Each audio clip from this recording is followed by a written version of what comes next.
Can you see me? How functional are we? Do you not have a... Jesus Christ, man. You don't have a link to your own YouTube? I mean, I guess I don't either. Okay.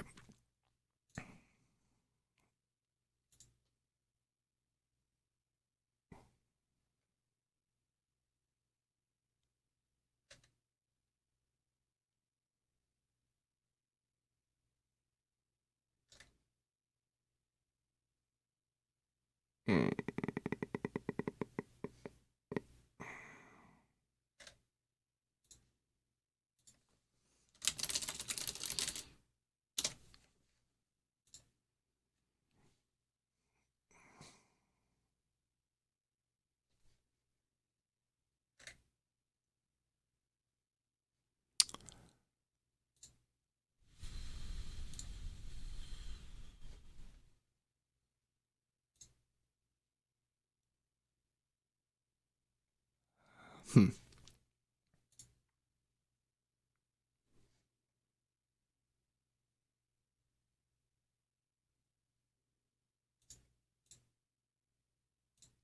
Yeah, you got it. It's happening.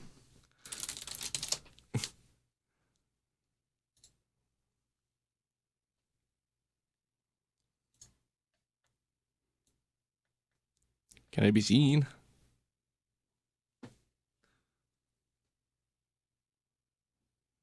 Testing, testing, test, test, test.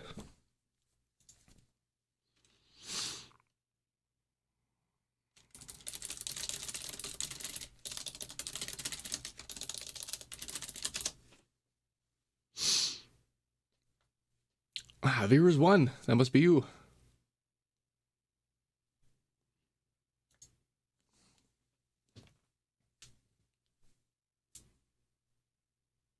Viewers 2. There's 2 viewers.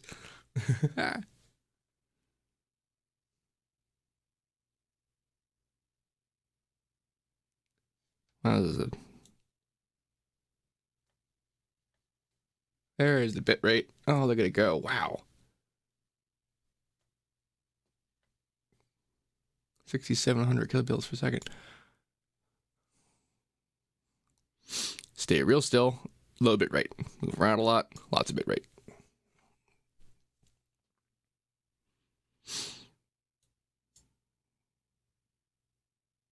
That's up to you. As long as it's all named and stuff and whatever. I have absolutely no control of any of that on this side. I'm pretty much good to go when you are.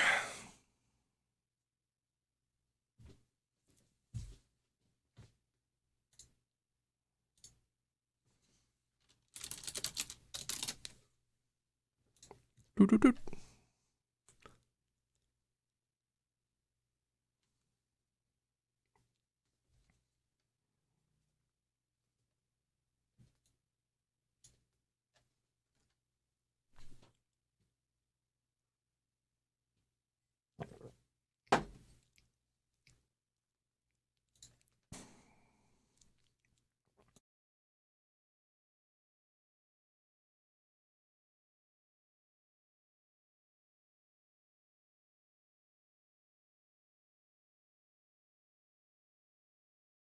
Do do do do do do do do do.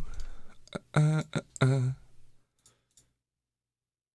suppose when people show up. Yeah, a good 6 minutes, I suppose. I'm gonna do workflow stuff. It's gonna be good.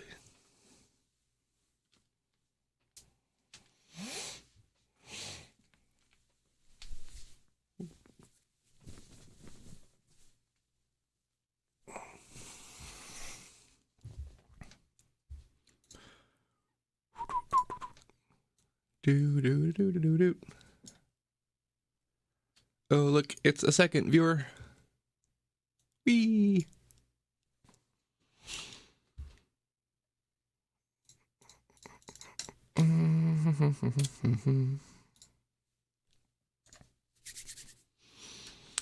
FL Studio. Whoa. I like that when I select another window while I'm in FL, it blurs the background. It's like, uh. It's great.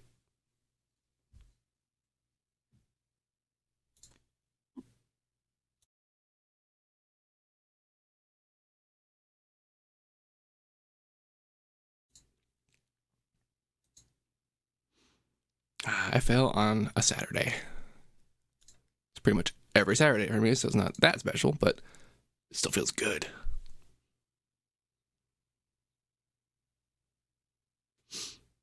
Wow, this is still a huge bit rate.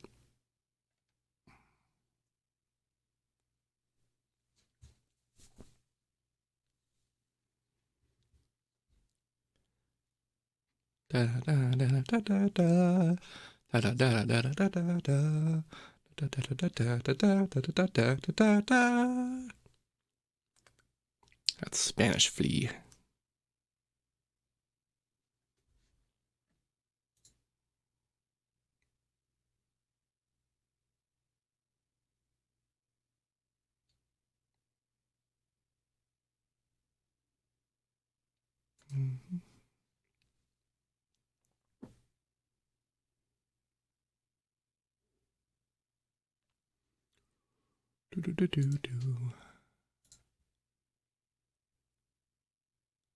Oh, here's a good question.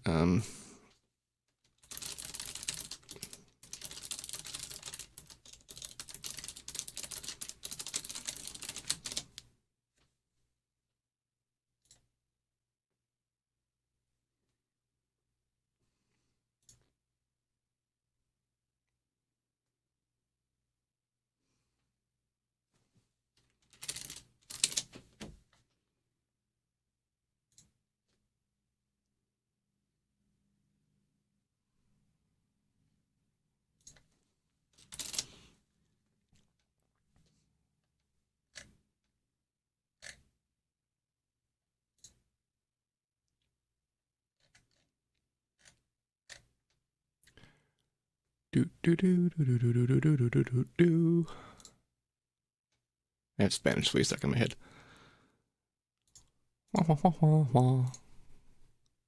There we go. The chat. Hello, Owen.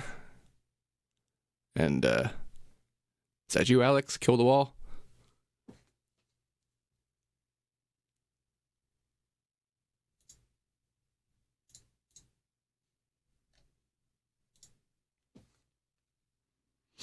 Oh, and when I chat out, I'm chatting as pitch. That's new. Being on other people's YouTube channel. I'm not sure, but I'm pretty sure there would have been a way for me to... Well, actually, no, I guess I needed to log in. Huh. This is fun, though, doing this kind of remote stuff.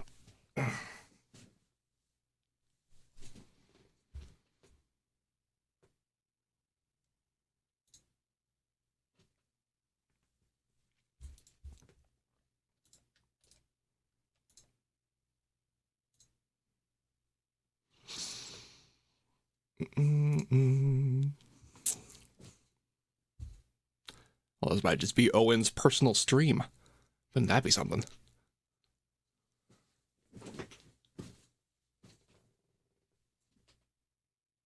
Ah, there's the third person. What's going on, Kyle? Kill.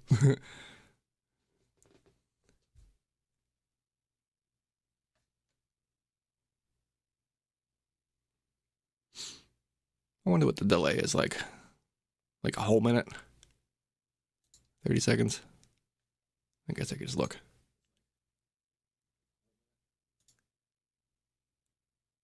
That's actually pretty good. That's like 15 seconds.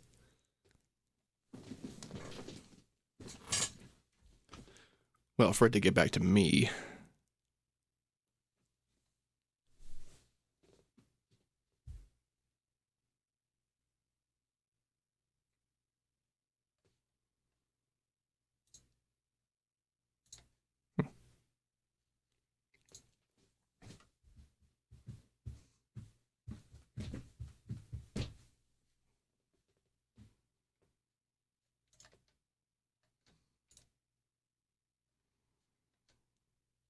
Where is...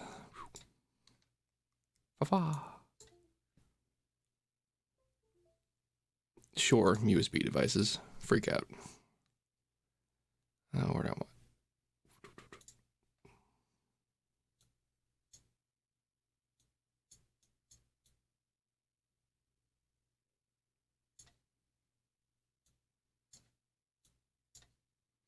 I love this. This is so cool. And like all these parameters are automatable, which like I have yet to make a really dope video with this, but I'm gonna. It's gonna be cool. Like, it's just so neat. Woo!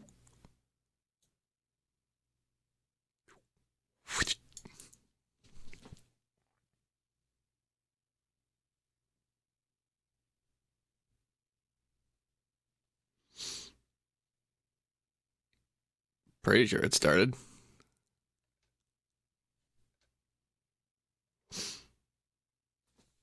Oh, the visualizer is really cool. It's also a lot easier to use. It's a little weird. Like I've never. This is essentially a video editor. Like this is what this is, but it relies on the timeline of FL and this nonsense for like signal path essentially.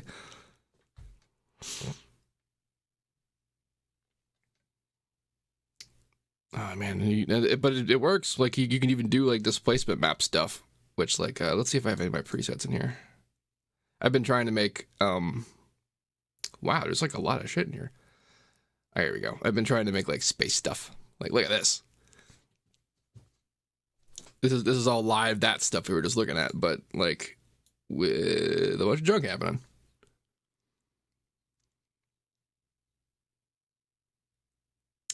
And like the displacement. Now which one? So like the point of displacement is that stars warp light around them, right? So if I'm trying to make space, I have to make it so that the stars warp the stuff around them. And like that's just displacement. It's there you go. You see that? Like the difference between this and that. This actually makes it look more like real space. That's because that's what real space does. Isn't that just fascinating? Ah. This is a music program.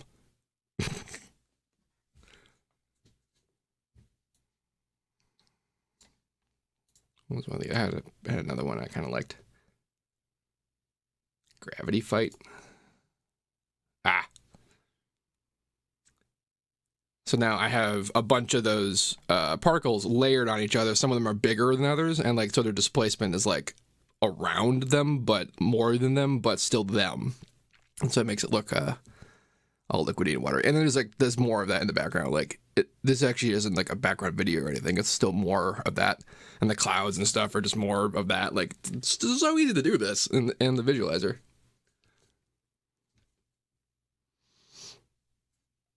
Whee! Of course, this is all happening on its own, and like it's not timed right, and like getting it to be timed right is something. That's definitely something. Oh, and it's murder. Yeah, I'll put a sound godizer on this. There's probably a visual equivalent to that, right? Like color grading, processing wise, like because it's just levels of light.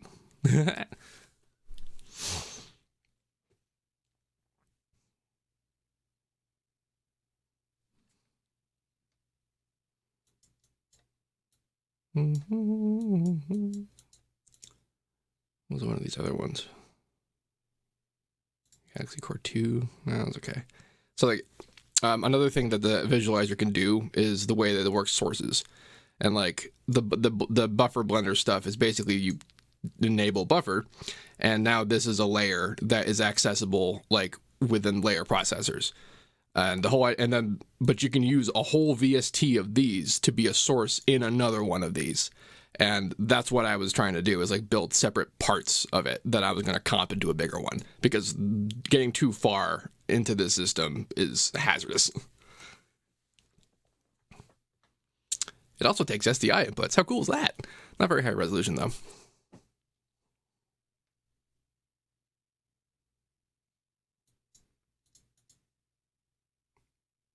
This one.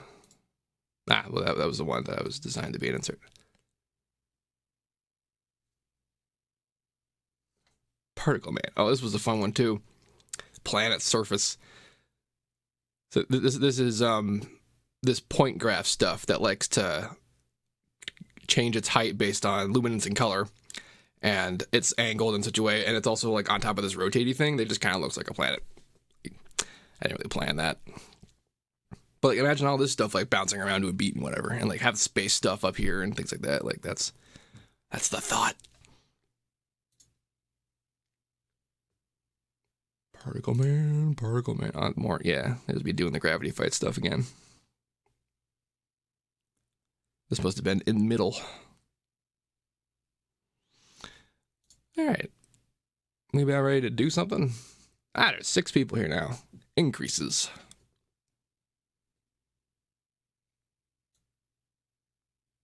Man, this stuff literally hypnotizes me. Alright.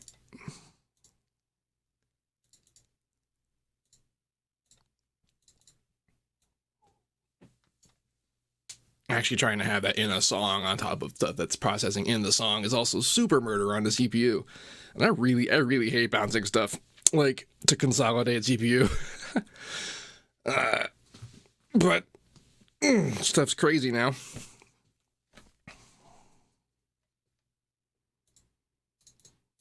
Put this back up because that was going to be step 1.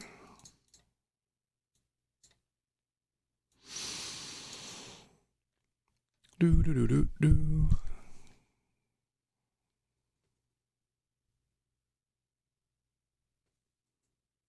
Not sure the viewer count on XSplit is accurate.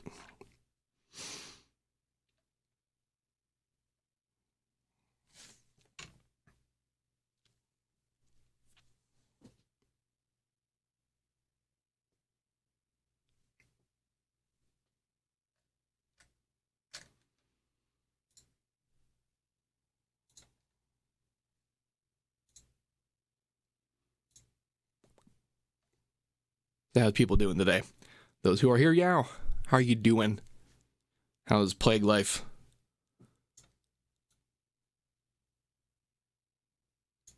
I mean, it's not like I got out much before all of this.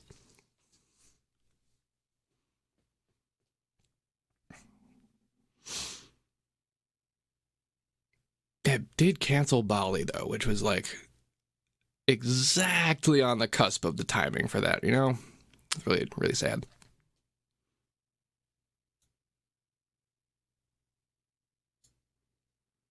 I prepped for that trip for so long. It was gonna be a hell of a trip too, like 60 hours of flight. It would have been worth it, but damn.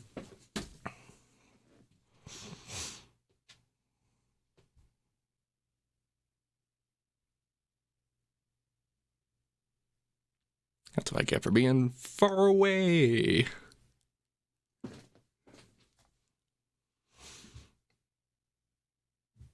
Totally. Yeah, no, it'll happen. I have faith that the pitch will pull it off. It's such a cool, like, I'm such a, like, a advocate for this. Like, I want this to be, like, so normal. I want this to be everywhere. Like, it's kind of that kind of thing. Just, it's the best. Like, the best way to learn this stuff.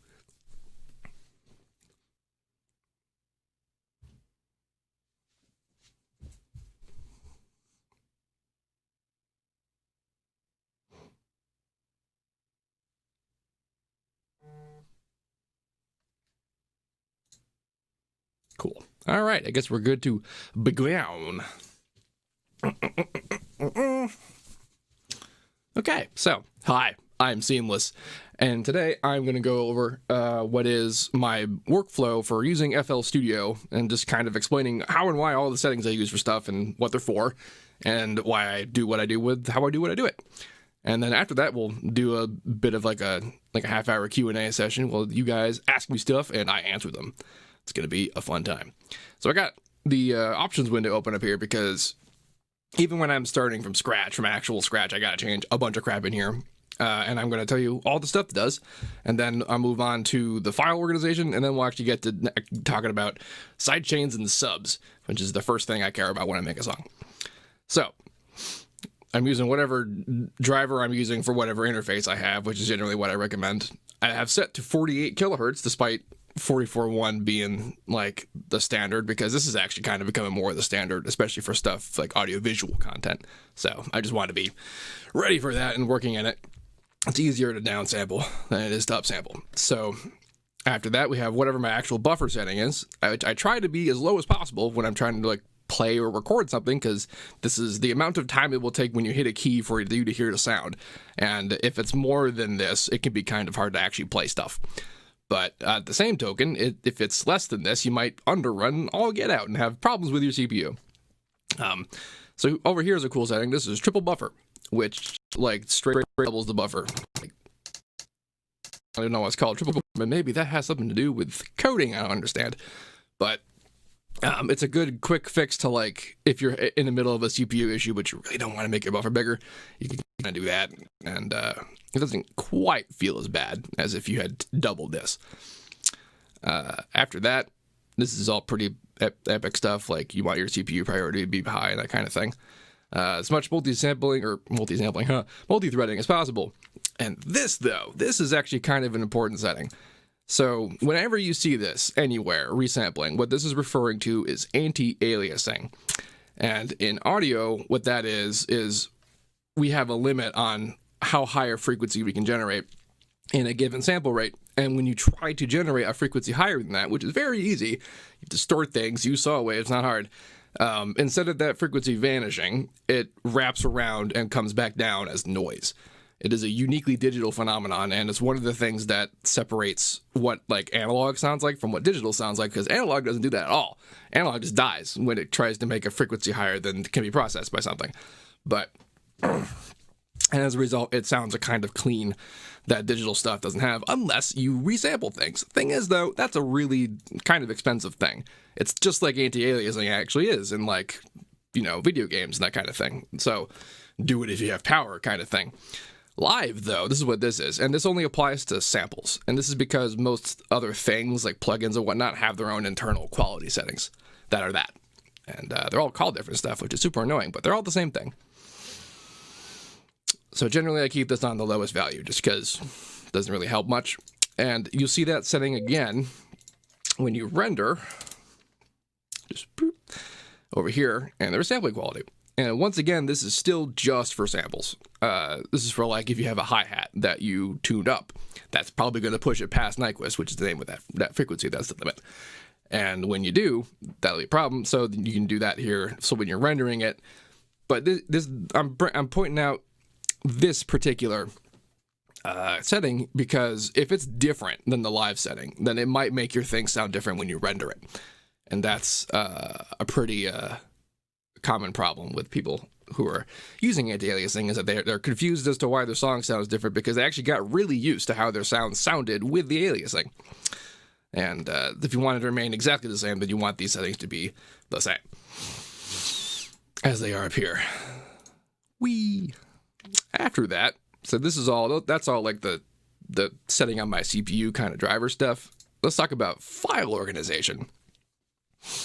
So there's a backup system, and you can set it to be, you know, whenever it does whatever. And I have it on the absolute maximum setting because I'm paranoid. Didn't mean to hit that button. And over here is the highest number of backups you can have, and you can actually turn that off, and you'll just have as many as you want, and you will use all your hard drive space, because it will just keep saving new files. And if you have any amount of anything in it that's any kind of, like, sizable, then you just multiplied it by that much. So after that, we have things like the user data folder and this stuff. So this is interesting. This is really specific for, like, settings and stuff like that. This actually isn't where samples or anything go. You have to set that specifically, which is kind of annoying. And then in here, though, is the search folder. And this is kind of important. This is the stuff where, like, you used to have a splice folder and that kind of thing. This is how I'm able to inject third-party things into this interface. It's like, here's my big old Seamless folder. And, like, there it is. On top of that, this folder, which has all my stuff in it, is being backed up to Google Drive. So, like, I recommend that being how everyone does whatever content creating life they are, is that they kind of consolidate their primary core stuff and back it up. Back it up. back it up. Back it up. Back up your stuff. Anyway. Yes. And then up in here is also where the plugin manager is, which is how you get third-party VSTs. And similarly to those like search folders, you just type in a new folder here and then it'll show up, and then that's where it will look for plugins. It'll scan for VSTs. These folders are cool because it'll also do that in them, but it also scans for files. So if you have a project with files just kind of wherever, and you're like, oh, it can't find them. If you tell them where the folder is, it'll look in that folder and it might find them. So it can be handy. That's why I have like entire directories on them and that kind of thing. I think that's it for settings stuff. Nothing super important left in here. Mostly that stuff is like, those are all the things that after I've done this for long enough, I haven't, if I did or did not do them, it would make or break a song. Kind of stuff. All right. Cool. So let's talk about sidechaining and subs. When that's done, when I have my settings and I'm ready to go and I have nothing, this is a big old nothing project, what I will do is set up the foundation for what I'm going to do.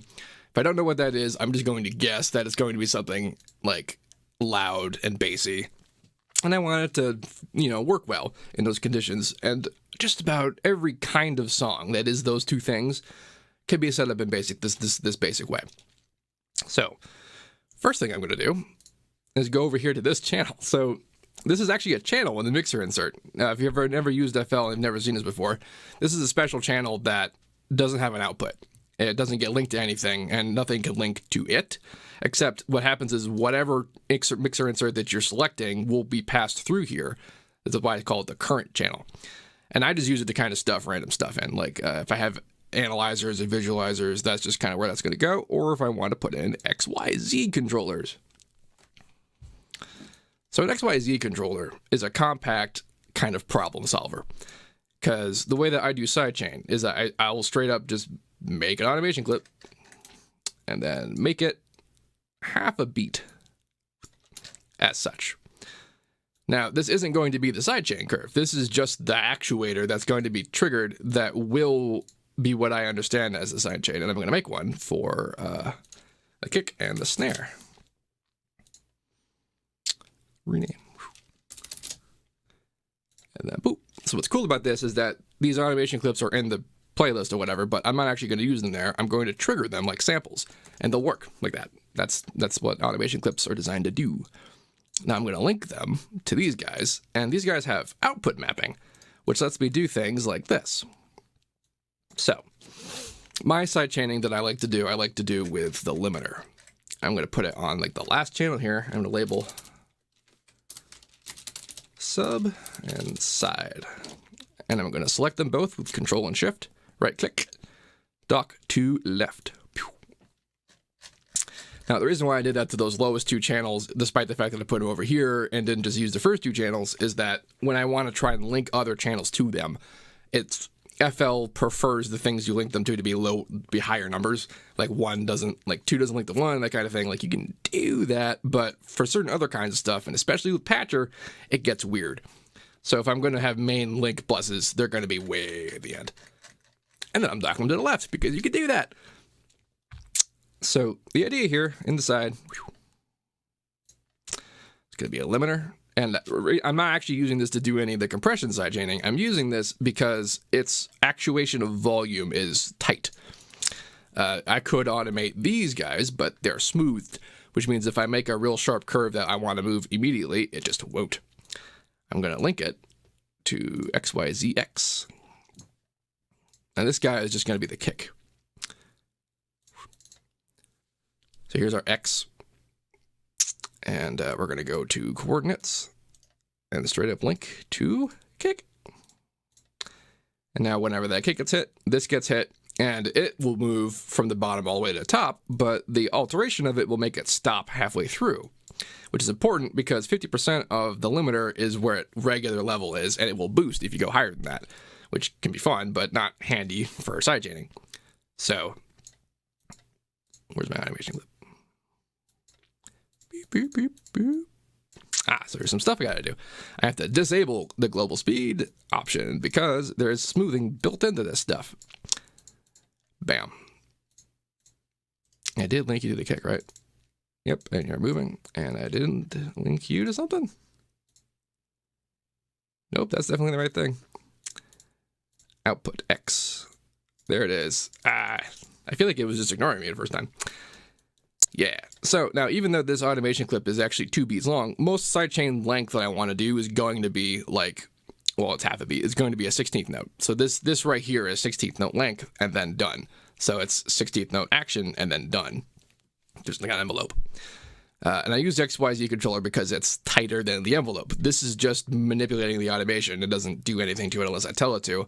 But the actual envelope controller has stuff in it that prevents it from being perfect. And I want to be perfect. I want to be in control of my stuff. So normally what I'll do is I'll clone this guy. So let's actually name him.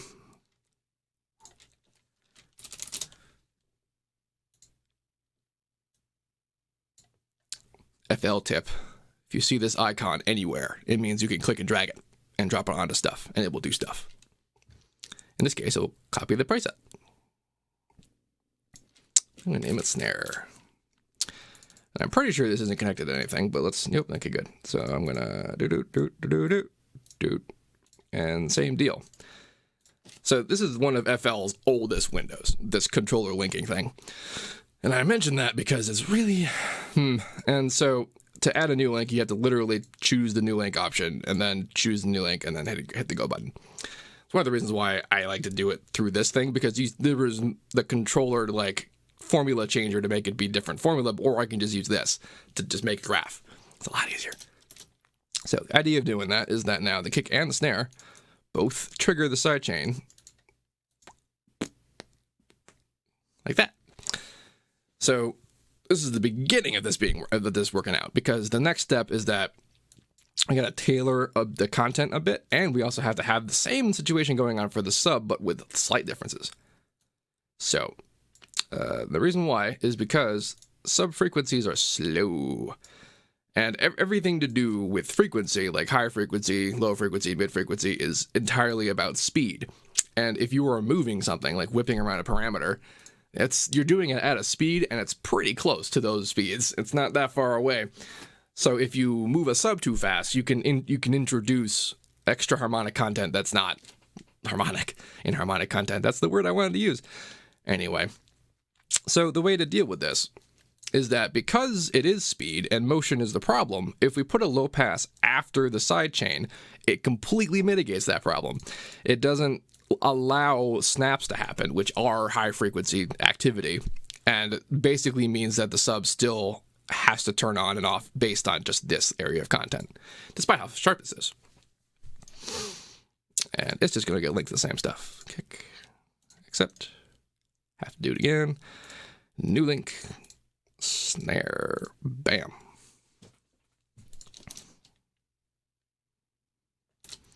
So now, if I had a sub running through here, it wouldn't snap up so much. Same thing for this side, though, but for the opposite problem, is that even though all the material that's going to go into this channel will be high pass at, like, their creation to like, appropriately link up with this sub, the snap of the activity will actually also create low frequency content and can muddy stuff up. So same deal, got to separate it. Got to keep them separated. And just like that, we have a solid sidechain bus for the sub and the main content that will do the job perfectly for whatever I feel like making. I didn't even set tempo or whatever. Like, it's generally fine for whatever kind of thing you're doing. It's just how hard it is you're going to do it from here. But like, the timing is what makes it easy now.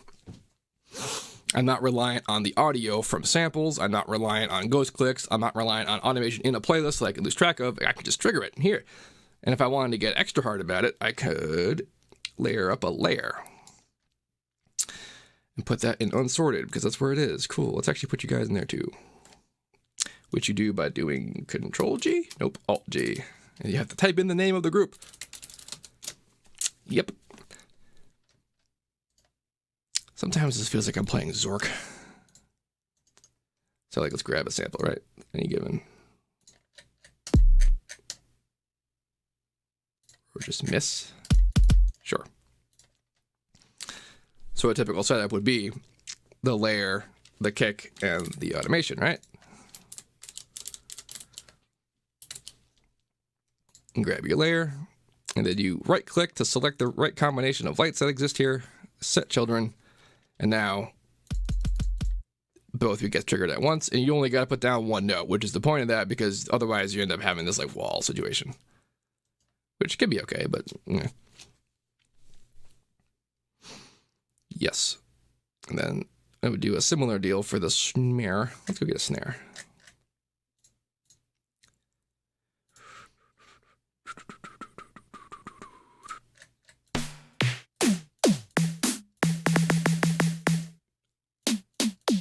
Okay, that guy. That guy. Ooh, you know what? That guy. And not this guy.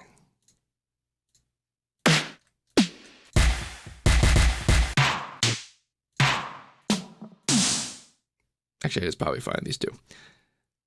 So then it's especially handy if I'm going to make a layer to like make a sound like that. Like I got these two because I like the lower end and the high end together.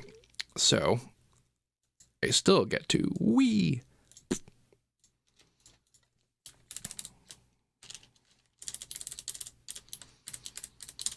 Yeah.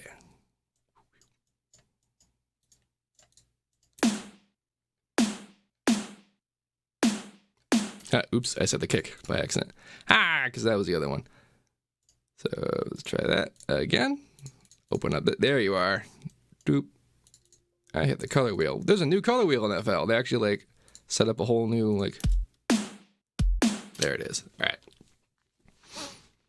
So this sort of stuff I actually have a template for. And I change it constantly because I'm always finding new things I want to be doing. But I'm doing this from scratch just to help it all like work out. Yes. So the last step of this before I actually start adding content, because like what I'm doing right now is I'm trying to set up like the container within which I do the stuff I like to do. And before that was basically impossible to come up with just a thing that would do that, which is why what this is going to end up being is actually pretty minimal. One of those steps though is that part of the kick-ass processing of modern engineering is using automated release times on your compressor. Compressors, really fast volume automators, right? If you want them to appropriately compress something like a kick, let's actually look at a kick. Not these guys. There we go. A kick begins very high frequency, and then it tapers down into a lower frequency, and it's pretty clean. Like, when you compress this, if you compress this too fast, back to the speed consideration, if you actually move it to like within, you end up compressing within the waveform, and that changes the shape of the waveform, and that's wave shaping, and that's distortion. And to appropriately compress this high frequency content would be to do that to this stuff, but to appropriately compress this stuff would be to essentially completely miss all of this. Like everything you do with this impact can fit within one oscillation of this like tone. So like, best case scenario is actually to automate your compression so that it's doing it fast when it's fast, and then it slows down when it needs to slow down. And that's this. That's the release time. The other guys also affect how fast it all is, but the primary thing that is this. So what it gets to do on the master is get linked to the sidechain stuff. In this case, I'm going to link it to X, or the Y's of the snare and kick. And the shape I'm going to give it, let's get them both up here. Yeah, is something like this. And it pretty much mirrors the kick. The idea here, let me see it. Yeah. Wow. Okay, I do the kick. So it pretty much mirrors the kick. The idea is that like we want it to be pretty freaking fast right at the beginning, but then also pretty fast shut up and get down to the lower values. And that's why this graph is like this. The smaller value in the actual knob is in milliseconds, which makes it faster. And the bigger values makes it slower. Yeah. snares have similar consideration, but at a certain point, some of this is actually pretty stylistic consideration. Like snares are different length and times and frequency spectrum, and all they're just faster. You know, the kicks are low and slow, but to have them have similar processing, like one of the things that we're doing is that we're basically ensuring that no matter what happens, there will be snap when the kick and snare hit. There will, like, you might experience problems with the masters where you layer on a bunch of stuff and you can sidechain it as hard as you want, but there's just so much interference and it's a huge problem. One of those problems is that if you just have a compression value, then like you have to tune to that and not exceed it.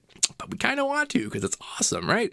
So make the variable yours, what it needs to be. And that's super hard to do with automation, so linking it all up with this makes that just a lot easier. For a very advanced effect, like this is Maximus, right? This is FL's primary good compressor. The direct comparison would be to Ozone, and Ozone has that. It has what it calls intelligent release control, and it's automatic. I'm assuming what it does is that it detects levels of high frequency content, and then that's how it figures out how fast it should go. And you can tell it to be fast or slower, and what that does is help that kind of crunchy burn sound, that really like hard-hitting gravel of a track, because it's kind of distortion, but it's not distortion. And what I mean by that is that like it will a little bit distort this, but it'll shut up enough that because it happens rhythmically, it'll just feel like part of the sound. If it was something that was happening to everything throughout the whole song at the same level, it wouldn't feel that way. That's another big reason why this is handy. Yeah. Okay. So now a big reason why the sub gets its own channel like this is not because, I mean, I'm obviously going to have separate subs, but I'm not actually going to have one separate sub. I'm going to utilize the architecture here with Patcher. Don't need that kick anymore. So let's assume that I'm going to make a thing. Actually, just make a thing, right? Don't need to assume anything. A harmer.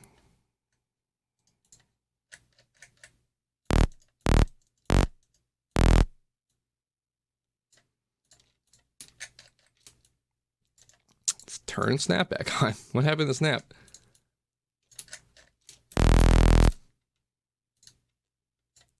Okay. Let's actually make some motion happen, because the whole point of this is that I'm going to make a gnarly, like, really broken bass kind of sound, but then I'm going to reinforce it in such a way that makes it feel natural despite how messy it is. And it will already all be integrated in the mix. Oh! So choosing where to put stuff in the mixer insert, like I generally put things that are synths way out here, and that's because I put everything that's drums here. Like kick and snare, lowest elements, hats and effects, and eventually the buzzes, and then things like crashes and impacts and sound effect things that aren't harmonic, and then it's the harmonic stuff after that. Bass A1.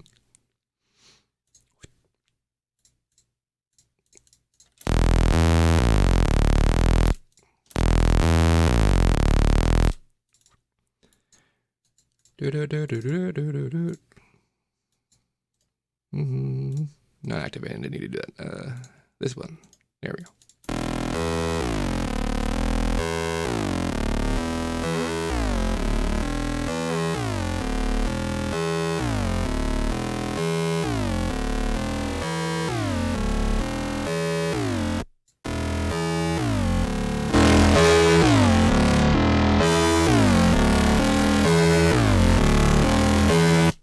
All right, there we go. Totally obliterated sub-fidelity. Let's look at that in the spectrum. Oh yeah, it's terrible. So now what I'm going to do here is that this is going to get linked to the sidechain channel, right? And it's going to get sidechained, but I also want to have a sub in here, but I'm also just going to do that in here. Because if you right-click the audio outputs, you just have all of the options here. Boop. Doo-doo. Nope, just you. Doo-doo. And it's already low pass because we did that earlier, but we were gonna.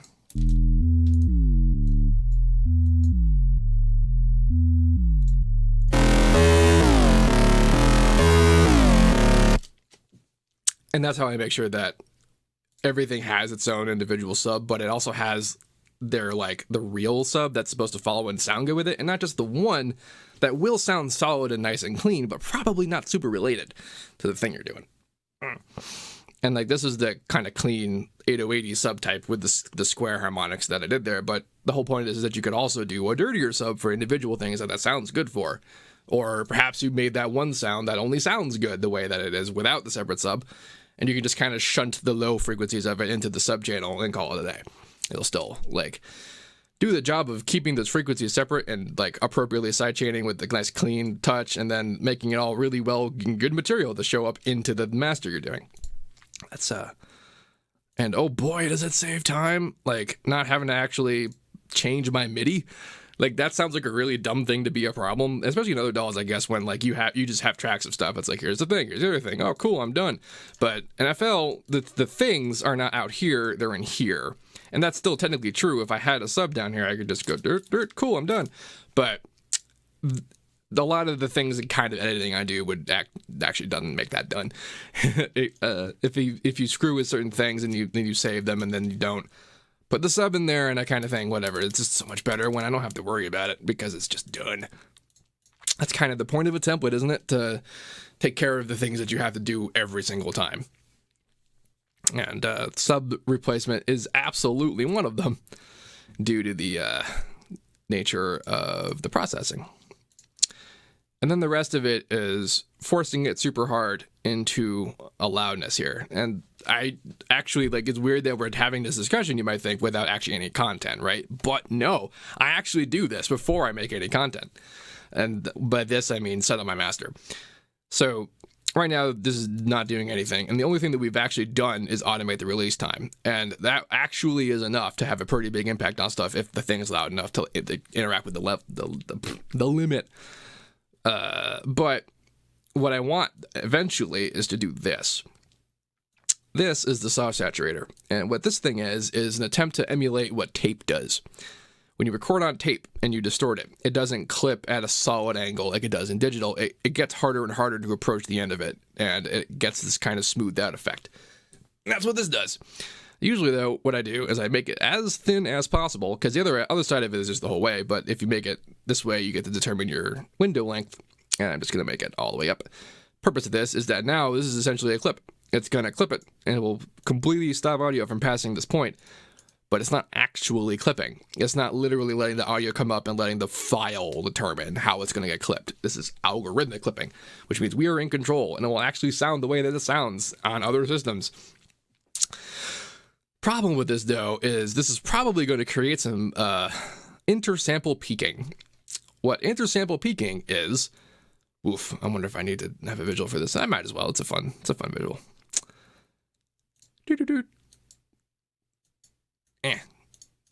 Actually recording anything, but whatever. Cool. I guess I need like a hi-hat. I need something really high frequency. Yes. Okay, so the reason I need something really high frequency is because it's possible to have sample points indicate activity that's beyond the sample points.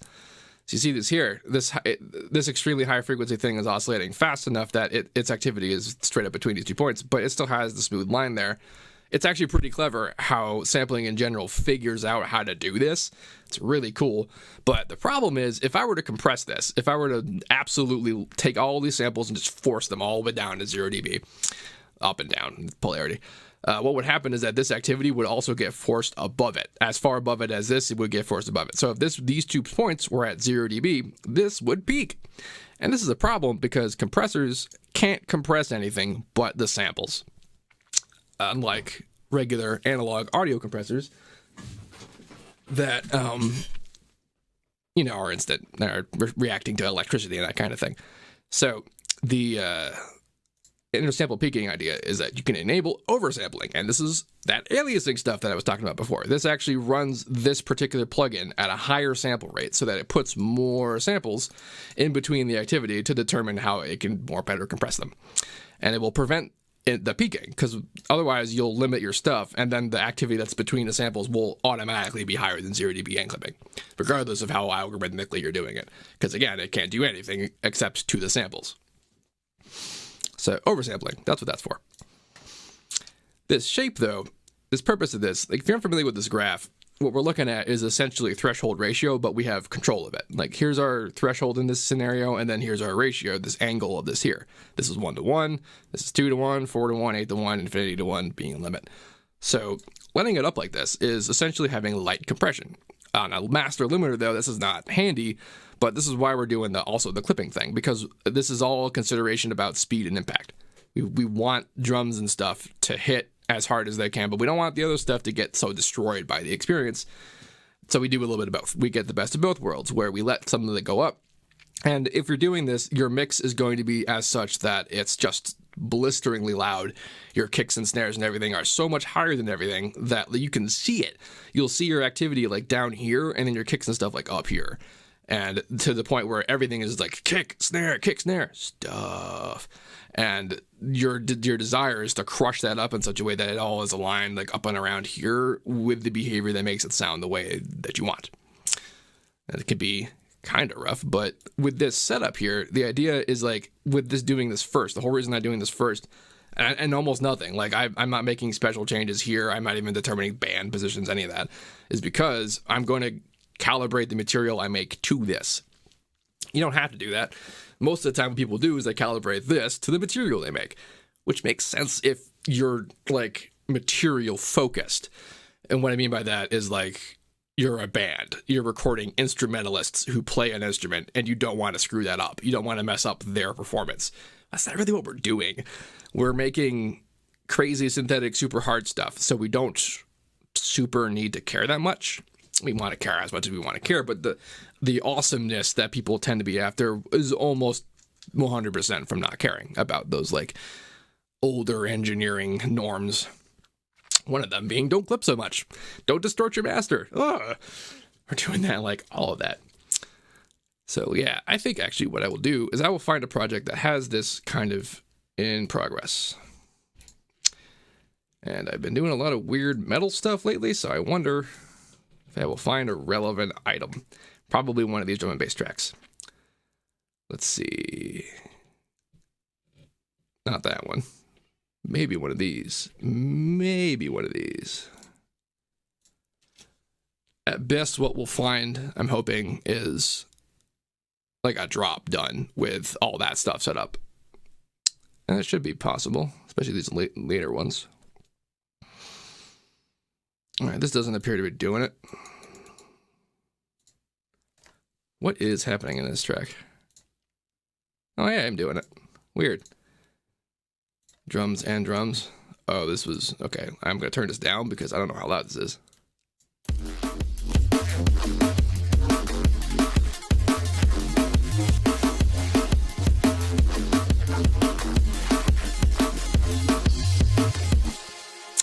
So I was in the middle of doing this one.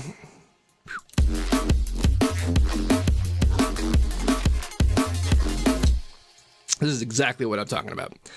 Like, this amount of disparity between content is the goal, and control of the material of it being crushed is also the goal. And, like, because this is the input here coming in. And I want to point out that this is wildly above 0 dB, and that's true for most things before they end up coming into the master. And it's because I want that incredibly high dynamic disparity. And to then just sit on it. Bam. Like that. Like, look at that.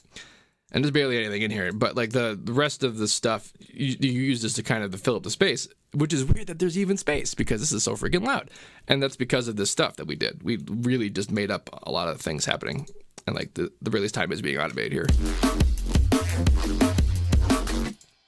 And you can see the results where like it's really jagged and sharp when the hit happens, and then it kind of and then it's not really doing anything.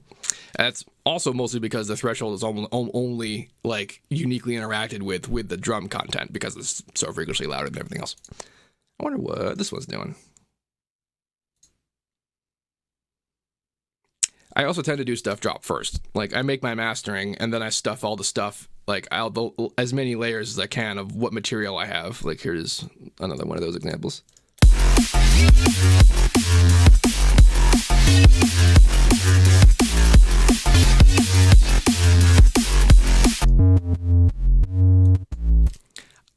I'm showing you this sub here because I didn't put a low pass after it. And this is what happens as a result of not putting a low pass after it.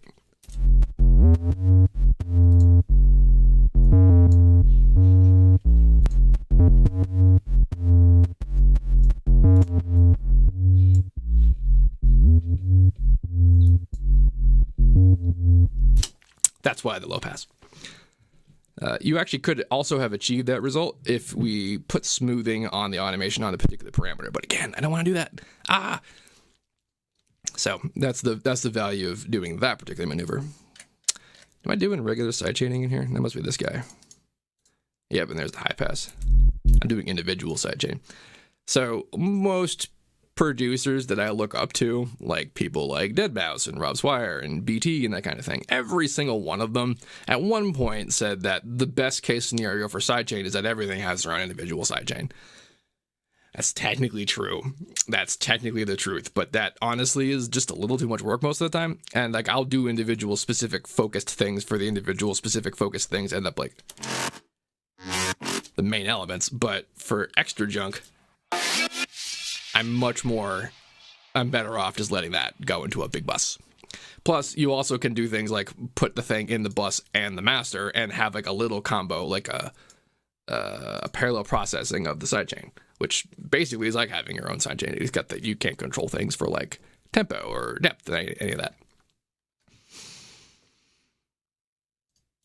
You know, these numbers aren't helping me remember my projects. Other than they're likely to work because they're drum and bass. Good old 174. Oh, this one must be me trying to do hardware stuff.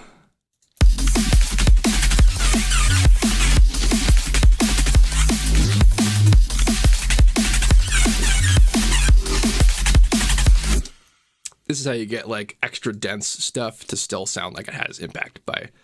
You're kind of shaping the universe this way. Like the compressor, you can think of it as like space itself, and we're changing space to have little ridges in it to when we want them to happen. Actually, we can see that in this one. It's a little bit more clear.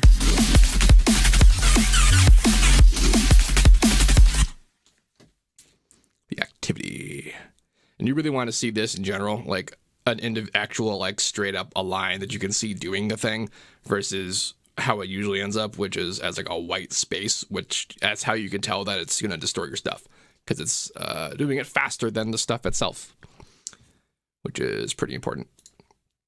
Yeah. So that's about everything that I can think of resetting up a project. So let's actually talk about doing a little sound design, huh? Let's do that. Lots of people are curious about stuff like Harmon and Citrus. So let's poll the individuals who are here at the moment. Which would you like to hear about more, Harmon or Citrus? All four of you.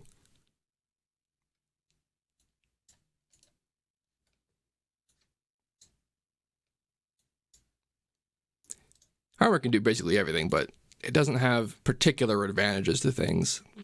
Ah, there's Serum too. We can do that. Actually, you know something? Let's do both. Let's do Harmon and make a thing, and then turn it into a table and use it inside Serum. That'll be a good time.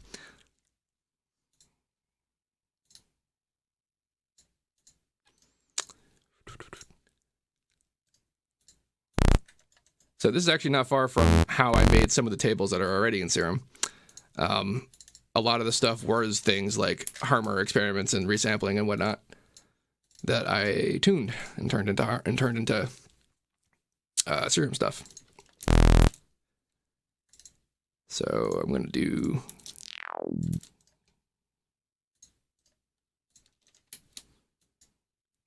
So what's interesting here is that because we're making this a table... Oh, sure, I'll make the sound, I'll resample the sound before I put it in Serum.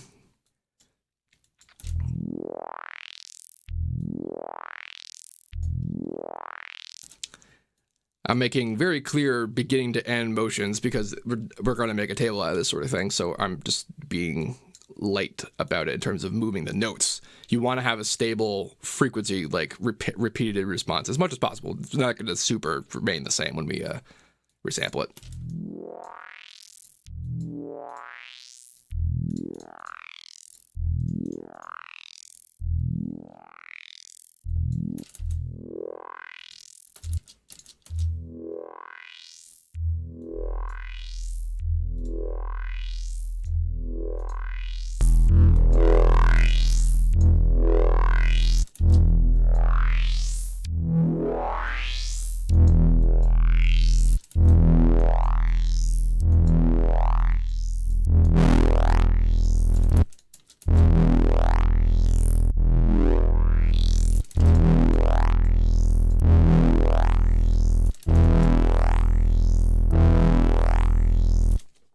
That could be interesting. Let's do a little something to it in post. I'm gonna chop that up. Well, I'm gonna chop it up. I'm gonna compress its ass off, put some effects on it, record it, and then resample it.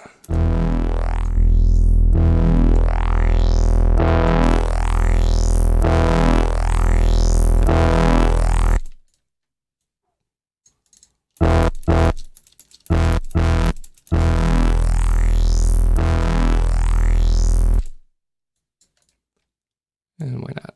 I'm a big fan of delay.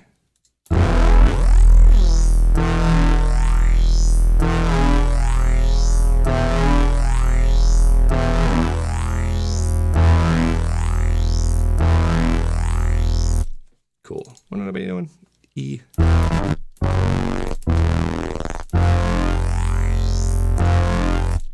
Sure, let's make that F.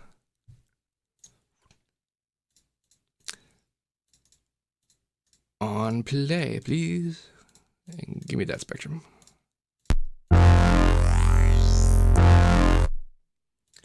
Double click, boop, delete. Whole file. So this one's going to just be a naked armor. It'll be in the same file, but you get soloed and root note. I actually needed that. Yeah, because it'll play, we just recorded an F, but it'll play the note it recorded as the root.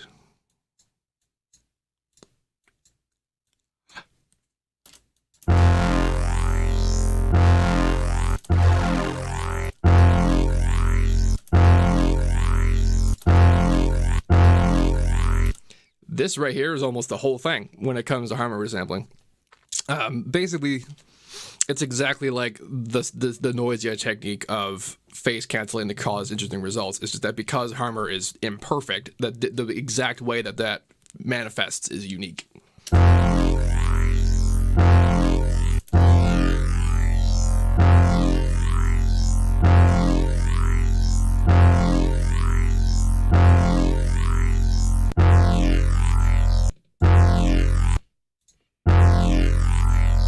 Wow, that was one of the first times I hit the higher precision button and it actually made it audibly better.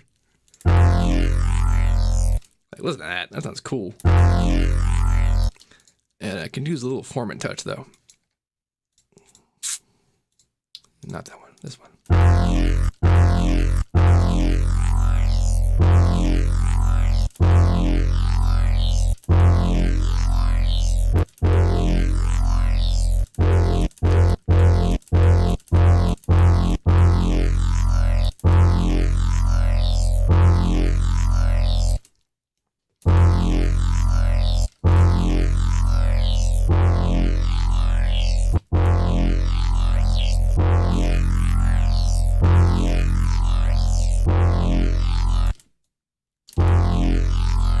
Sure. So now the resampling technique is to just do it again. And do. And then there it is. That's what the phase cancellation looks like. And normally you would see it as just straight lines, like this straight up like a phaser. But because Harmon is imperfect, there it is. You're looking at the imperfections manifest, and that's why it sounds like that. That's really the only reason why it sounds like that. But now I'm going to clone you. Because chances are I'm going to want to, like in any example that I'm going to do Harmon resampling, I'm going to want to do it again at some point, like with another sound. And that means not doing it in the same Harmon 7 times in a row with no way to ever replicate what I did.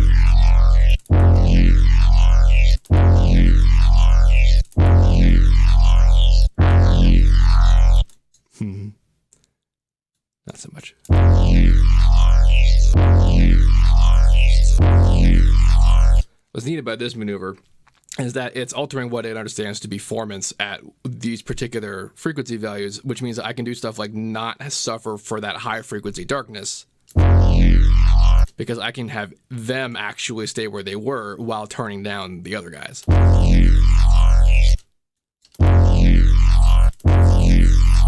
Or I can make it more. Yeah. A little bit of that.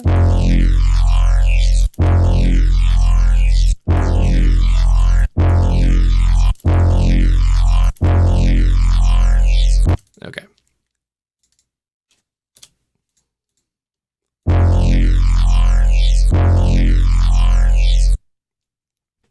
That works out. So now we're going to turn this into a table. So to do that, I'm just going to delete you. And I'll probably delete you too.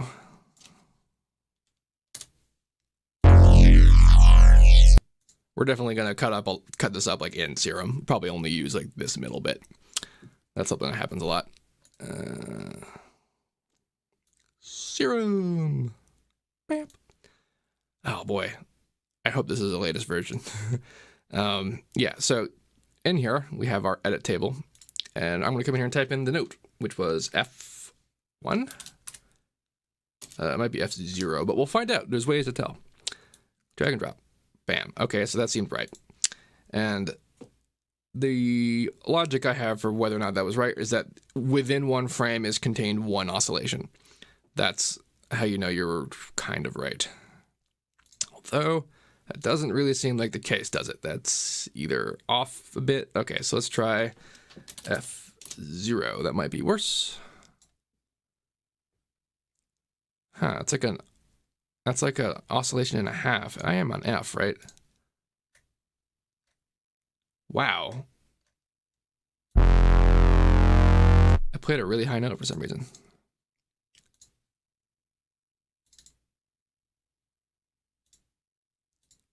So, F2. This kind of trial and error is a big part of making serum tables. All right, so that was super wrong. Let's just live on F1 and see if it works. That's not going to work.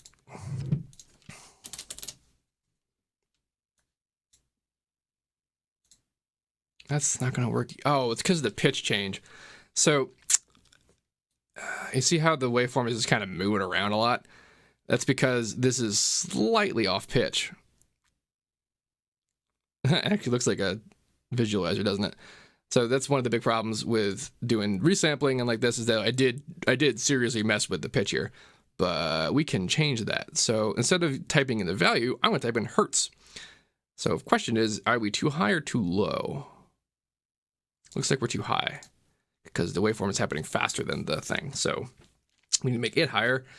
By how much? I don't know, 46 hertz. No? Jesus? That's not going to work? Why is it red all of a sudden? Do I type in samples? I've done one of these. F1 and 0 cents. Do I type in that? 1 and 10 cents? Nope. God, I rarely ever use this interface. Okay, good. The sample value works. Okay, 1100. That's a lower note. 900. Cool. Slightly better. Or a lot worse. So let's try. Lower. Ah, nailed it. Woo! Awesome.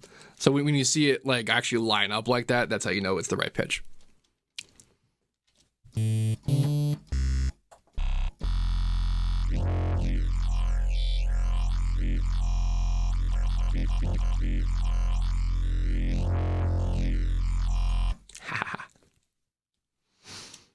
Neat stuff. So now we're gonna let's actually clean this up a bit. Which part of this do I actually like?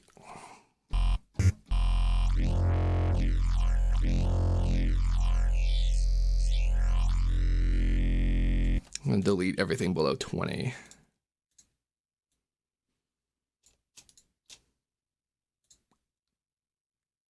Shift selected that, by the way.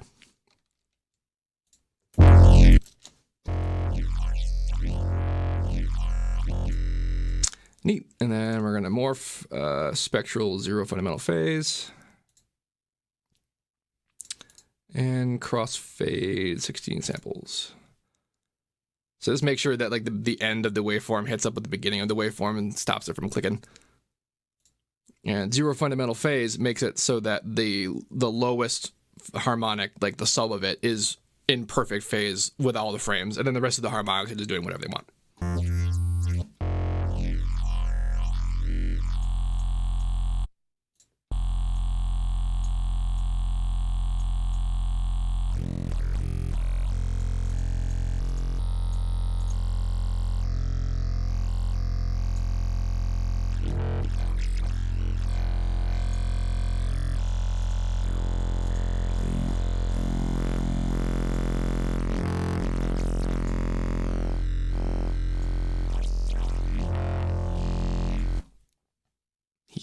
And remap is super fun. It's basically like that forming control, not in any way like the interface. There's nothing to do with that, but the results of it are somewhat similar. That you can change the like tonality of a thing by introducing new events. Isn't that cool? Yeah. Man, I haven't done like straight up Harmon resampling in forever. But it's kind of funny how like exactly like the phase cancellation artifacts it would normally look like are just being a little bit messed with. Should be a plugin that does just that. I'd be really into it. All right, so I think we're good with our first portion of our stream today. So now we can open the flow up to options and questions. Do you have any questions about this stuff I just did? Or anything you want to know at all? What have you? I'm going to drink some water.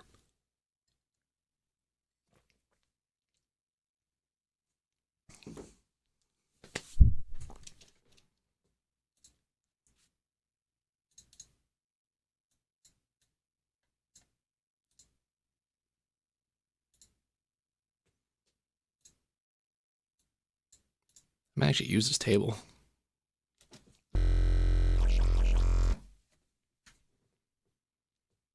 Sound kind of neat with that. Oh, hey, new filters. Whoa. What are these? What?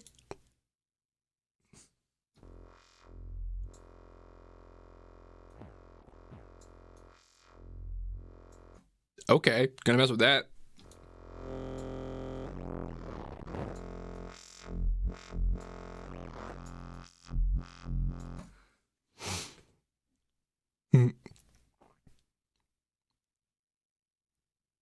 You have a good question.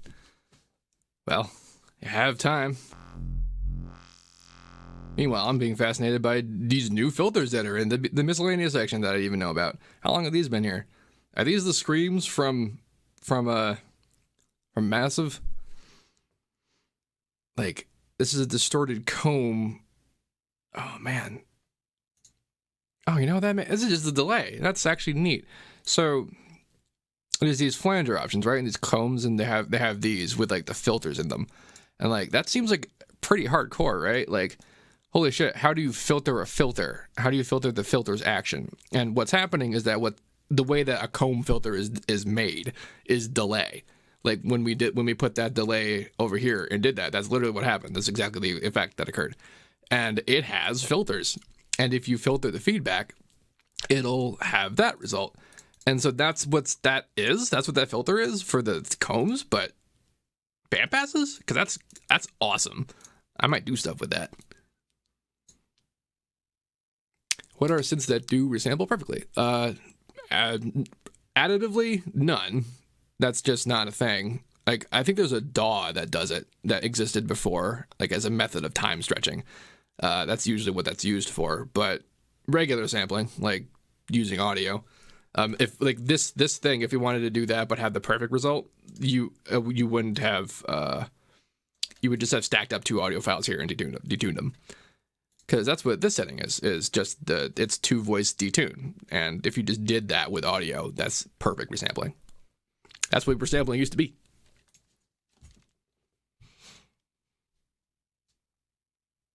Mostly just piling on audio layers and letting phase cancellation do the work. That's pretty much the hallmark of subtractive synthesis. Which is strange, because we did that all up on additive synthesis. Which is why Harmon was called an additive subtractive synthesizer, because it is an additive synthesizer. That's what it does, but it does subtractive stuff as a focus. And so, you know, as for why it's imperfect, Harmon only has 500 or so active harmonics, as opposed to the theoretically infinite harmonic activity that, like, regular sampled audio does, which is why the response is wrong, and it makes it act weird. If it had, like, double or quadruple the bands, it would do that less, but still do it. Probably, like, the concentration of artifacts like this would be smaller, but that's my guess.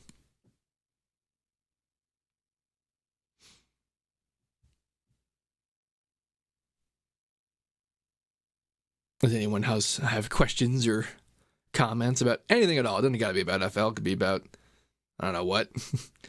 I was gonna do some businessy stuff at pitch, and, like, I had a whole workshop that I was going to do called managing output. Don't know I could do that in half an hour, though. Do I prefer using pre-made samples, or do I delve to make my own drum samples? So I do prefer using pre-made samples, and it's because I've delved into doing drum samples myself. I can, and most of the time I will actually use synthetic reinforcement of stuff in general, but I've never made a sample that I liked more than samples I've found, and that's 100% the only reason why, because I'm not the one that made it. Like, psychological issue there. Going back to the layer thing, I'm guessing you can still trigger both the sidechain and the sample. Oh yeah, yep, you can, imagine this was the whole thing, like, you could just put individual samples on the thing, like, hitting the layer will trigger everything, but hitting the thing in it, and it won't trigger it. So yeah, you can independently trigger just fine.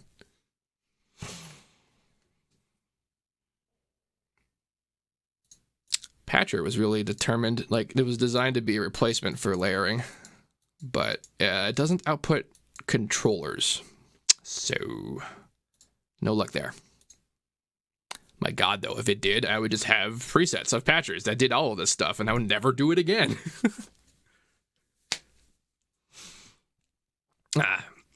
So you saw me kind of poking around samples in here, and, like, at this point, like, I use pre-made samples, but they're basically like using pre-made paint. Like, you don't make the colors of paint you use to paint the thing. You mix them all up and slap them together, and then you make the thing that's yours. And, like, that's, if I'm going to make a drum sample, if I'm going to make a drum sample, it's usually going to be synthesized, and that's not quite the same. That's like I did make my own paint, and I don't want to make my own paint. Sometimes I want to make my own paint, but that's this stuff. Base paint. I'm sure some painters make their own paint when they blend their own colors, that's for damn sure. Phthalo blue. Plus, pre-made stuff is just way better than it used to be. Like, before, if I wanted to have a drum that sounded like stuff that Billin did or Skrillex did or whatever, I had to make it, because the stuff that was in these packs were mostly, like, hip hop focused, and that was a lot of places, a lot of things for, like, a long time. It took a long time for EDM samples to show up in the sample sphere. Bob Ross. It's like Rad Rob, Bob Ross. Maybe I have the Bob Ross base. I do make a lot of happy little mistakes, I'll tell you what. That turn into whatever is happening. That's kind of the whole thing. That's sort of the whole deal. Wow, it's actually really similar. His whole thing is actually coming up with, like, really cool tricks that yield professional painted results. And it's kind of my whole thing, coming up with, like, if you do this weirdo thing, it sounds like this thing that probably took 10,000 years to do. Potentially making my own VST. Okay. one time I did, and it was, so do you remember, do you guys remember SynthMaker? Or Flowstone, I think it's called still. I don't even know if it's existing anymore, but it's like Reactor. It was a little environment for putting together some stuff. It wasn't like a code thing. I don't even know how Reactor works. It's kind of like a flowcharty, connecty thing. But I made a ring modulator. I made a ring modulator that could do left-right carrier modulator like in post, because I wanted to be able to do that. It was funny because it was like I made the window like this big, and it was just a picture of my face. It did nothing. It did nothing else. And the problem with me thinking about VSTs is that most of the time what I want to do with stuff already exists in other VSTs, and I don't want to just like make a thing that is stuff already, you know. Especially because I don't know how to do that. Like, I don't know how to like go in and do the thing. So if I'm gonna, go in and do all that, like, it's not going to be to do something I already got. One day that I'll figure out some kind of thing I want that absolutely doesn't exist, and that'll probably be when I do that. But hell, we live in a world with Harmon.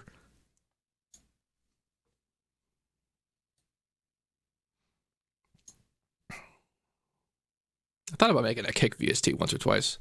I don't know if you guys saw, but on my channel, I made a patcher kick maker. I don't remember which one of these was the good one.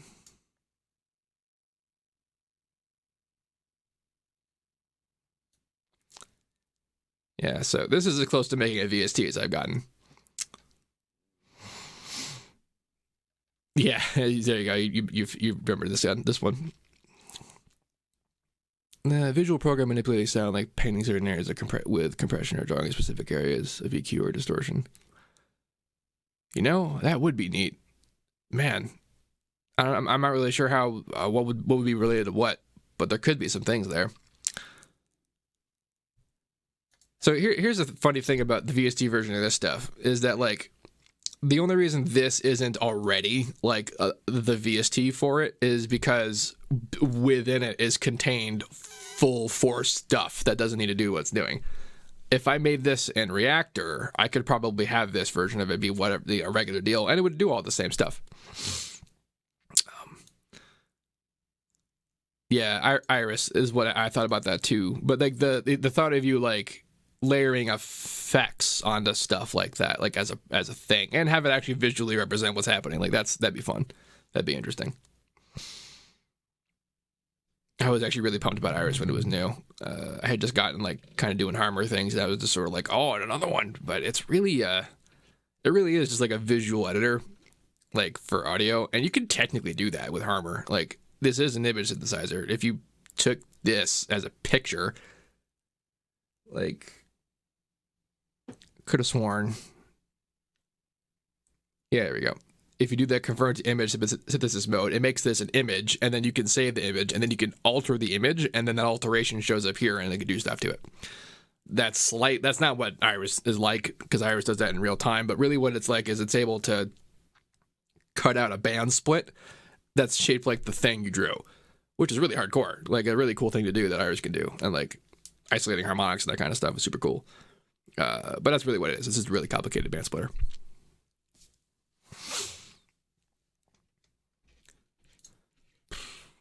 Oh yeah, so this thing, like I'm using citrusers to just be oscillators, to be sine waves and that kind of thing. And like I didn't need a citrus to do this.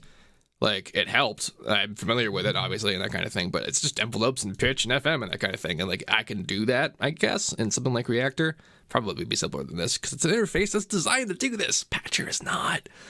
Like I have these other patchers that are like, look at this nonsense. This took. And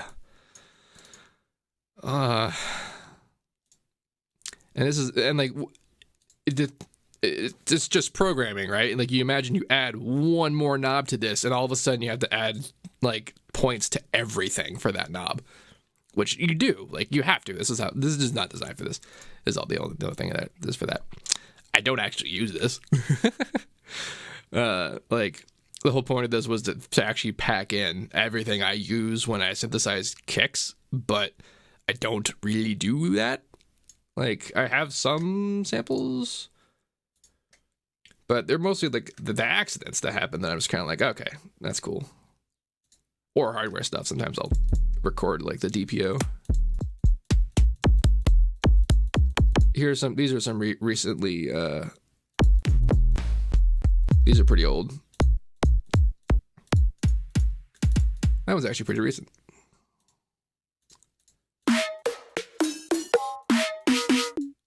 Those were analog. That's why they sound kind of weird. But, you know, as fine as these samples are, and as well as I can identify easily the things that they lack, how well I can do that is about a comparison to essentially material I already have.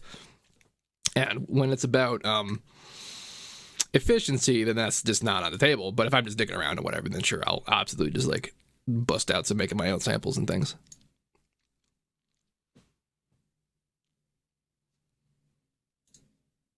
Oh boy, though, and I don't even have as many samples as most people. I've seen other producers' computers, and like they'll have an endless list of packs, and I have lots of packs and things, but this is nothing, and I don't even use these, and most of these are empty.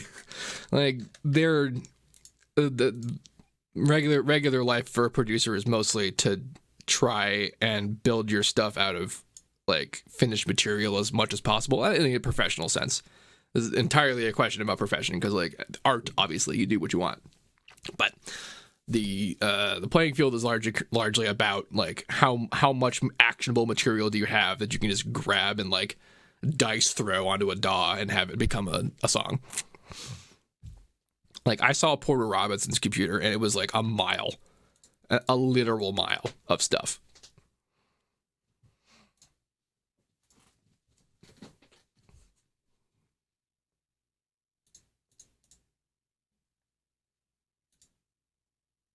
I still kind of like this table. Really, I guess I can do more stuff with Harmon resampling. It's been literal years.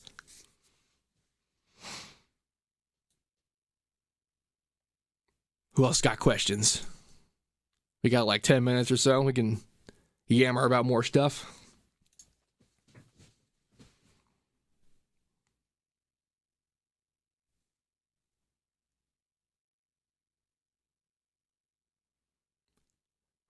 And releases songs, if any of their effect plugins.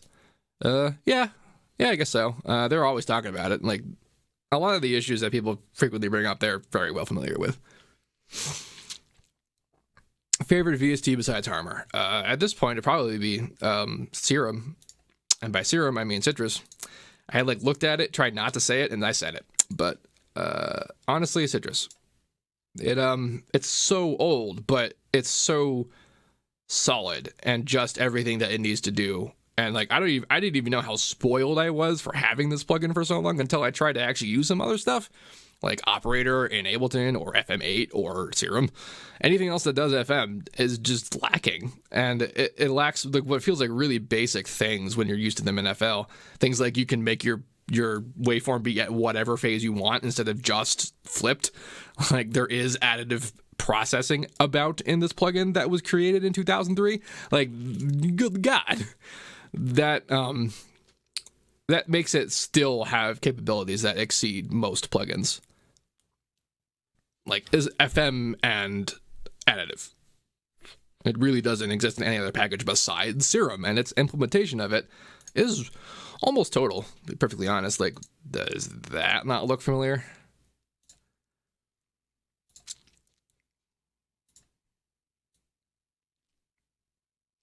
I was gonna say, oh yeah, releases or something that I can look at. I've actually been screwing around a lot with rando metal lately. Let's see if sure. Oh, and I'm covering Seal's "Kiss from a Rose." That'll be fun if that ever shows up.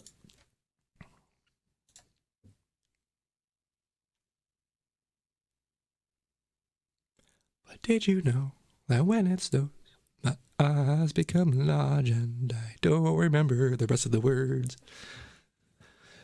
Baby, I compare you to a kiss from a rose on the grave.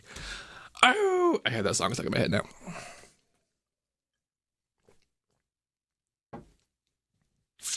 Wham.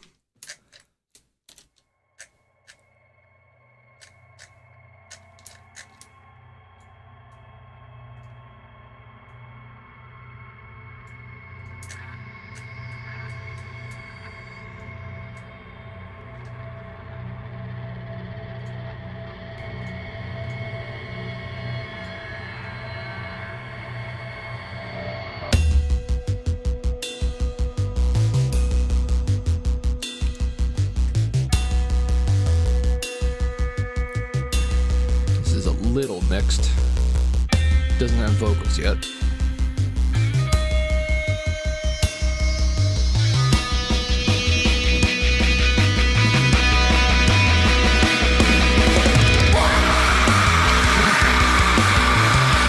Oh, it does have vocals. It has this lady's.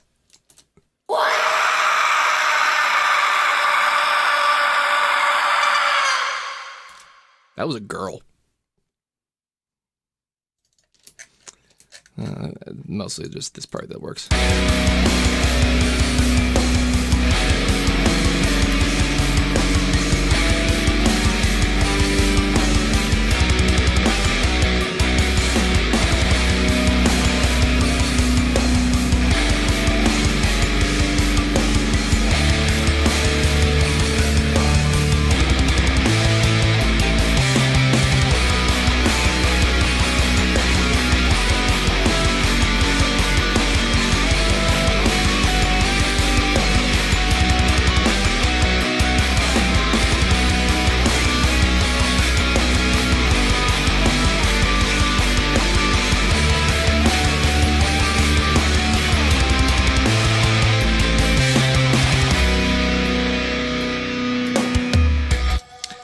Have super much with this yet. This is like, so I'm basically forming a band with 2 other people, and we're kind of figuring out what we're trying to do. And this is one sketch that we have so far.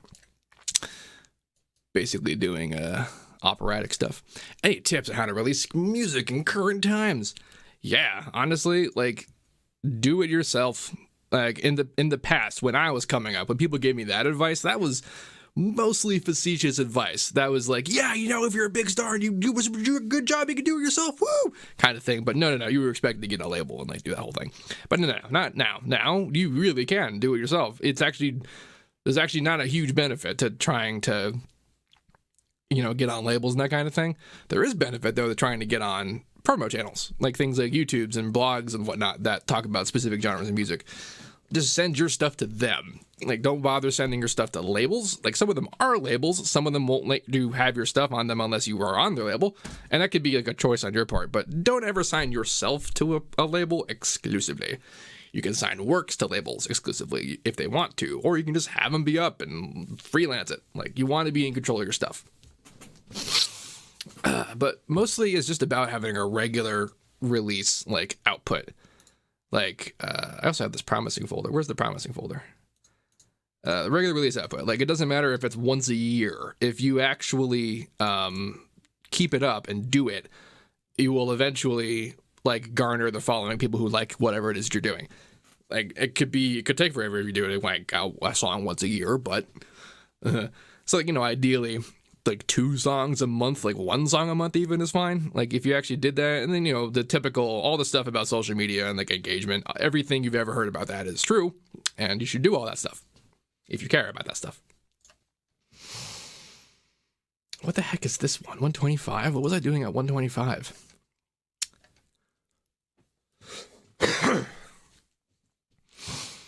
How long would I recommend to put into music production daily?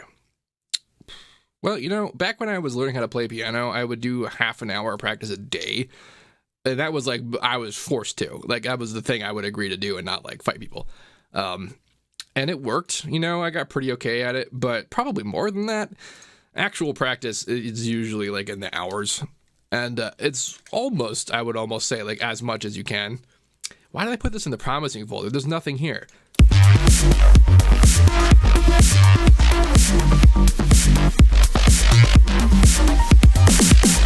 Oh, that's why I put it in the promising folder. It fucking rules. Damn. I gotta do something about that later. 110, though. What was I doing in December of 2019? So it's really, oh my God. It's really a question of not burning out when it comes to how long you want to do stuff. So to that end, a little bit different for everybody. What is this?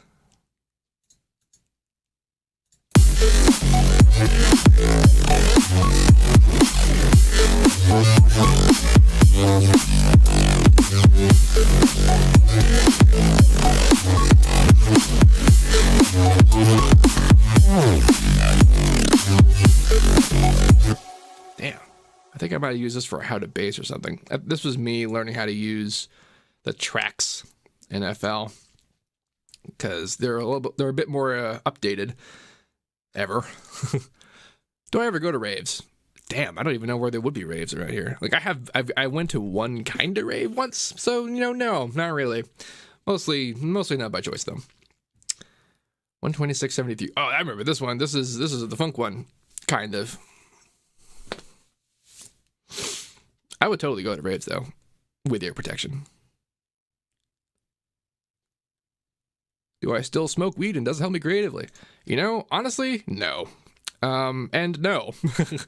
I actually basically stopped like 2 days ago, and it's been kind of a hindrance, but mostly because I had developed my way of doing things before without it, so it mostly screwed things up more than it helped. It helped, for a little bit, insofar as I experienced new things, and it made me think of new things, but not functionally, primarily, no. Do I have a morning routine? I totally do. You guys are gonna love this. So, in my room is like not that big, but it's big enough that if I put my bed up on the wall, that I can I have enough room to use some VR stuff. And I have an Oculus Quest. And what I like to do is I get up in the morning, I got a rowing machine, and I'll row, and then I'll play Blade and Sorcery on Endless for as long as I can until I die, and then that's my morning like workout. It's super super fun. I love VR so much. This track is okay too. It has like the best breakbeat I've made in the last decade.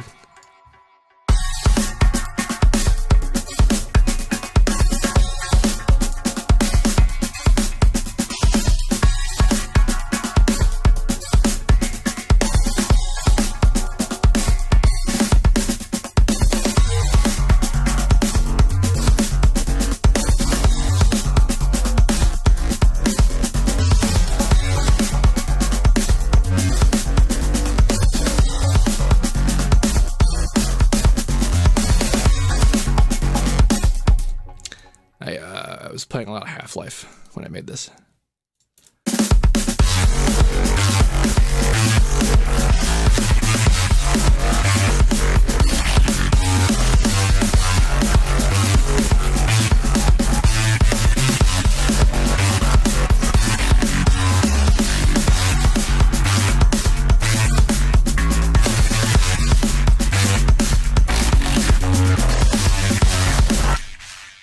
This is the closest one to being done that I think I have right now.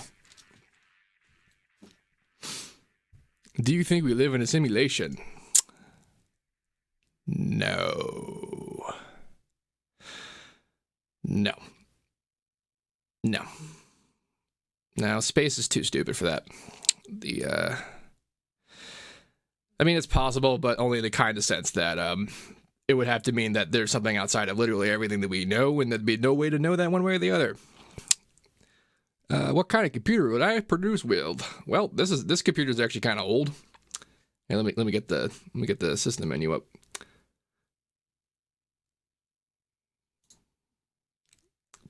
Boop. Here we go. Core i7 5820K, 3x3 quad core, 64 gigs of RAM, which holy shit, that is come in handy. Let me tell you. Yeah. What else is in here? I have a crap ton of SSDs, a couple of RAID 0 disks that I'm using to stream like the East-West samples. There used to be two 980s in this computer, but now there's just one 980. That was just because of gaming. That had nothing to do with producing. I might have if I had made video stuff back then with the visualizer. I wonder if it even takes advantage of GPU acceleration. I don't even know. Have I ever done DMT? Don't think so. I say I don't think so because I have done acid. Have I tried Kilohertz Disperser? Yeah, actually, it's built into the copy of Faceplant they gave me. They gave me the one with all the plugins, so I get to use the Disperse. And the description of what this thing is on its product page is so goddamn clever. Like, I don't even know. I don't remember what it is, but I remember every time I see it, I go, oh, that's such a good idea. And, like, this is something that they came up with that was a little funny, like, a kind of mistake, but it has an effect. It's essentially, like, actually, this is some killer shit. because way back in the day, this, but without this, is how Skrillex did post FM on his sounds. So post FM, it's hard as balls. It's not really like you can do it kind of with FMA, but it's not real. It's not like as real as what phase modulation is. So here's the killeringest thing that's ever happened. Actually, it exists inside Phase Plan 2. There's the phase distortion module, and it's the values that exist in it. It has a hertz value and it has a drive. And what this is essentially is that if you make a really big filter peak and then you push your audio through it, like you change pitch so that the harmonics have to move through that huge peak, that tremendous phase change is so tremendous that it's literally FM, and it actually like calculates it out to make the tone happen if you put it at the right value. And that's what this kind of does, and on purpose. But that trick that Skrillex did, he did with EQ, just straight up post FM balloon. Yeah. So like, imagine you had a note that was like, F whatever, and then you make like a stupidly huge cut up, like big old thing up there. Like if you move the thing through it, you move your other deal through it, it passes through it, and that's the phase change that causes the FM. I had this explained to me like a decade ago, and I didn't get it. I didn't understand that. And like, it really was a pretty recent that I figured it out, which was a whole new goddamn respect for Skrillex, because he figured that shit out in a world where none of this shit existed. I mean, EQs existed, but damn. He figured out, he must have figured out what FM was, that it was phase distortion, read the engineering blogs about not EQing things because it causes phase distortion, and he was just like, wait a minute, I could do that? I could just do it on purpose? And it was rad. I love it. I love it so much. So yeah, to answer your question, I love it. I love it so much. It's kind of what the disperser does. If you tune it right and then you make the note its deal, and it's basically like a friendlier version of this. This is the hard version where you're like, you are in control and ranges and it can be neat. Plus, it can also have a sidechain input. Disperser, not so much. Disperser is just basically uses the peak effect. Alrighty then. Well, I hope y'all have found today to be super cool. I had a lot of fun doing this stream. This is basically as close to the pitch with you guys as we got so far. It's kind of cool to kind of see you. Ah.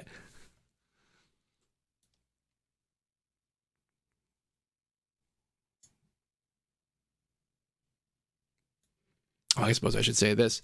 If you have any questions about this, please let me know. Don't forget to like, comment, subscribe to Pitch, I guess. And as usual, have a nice day.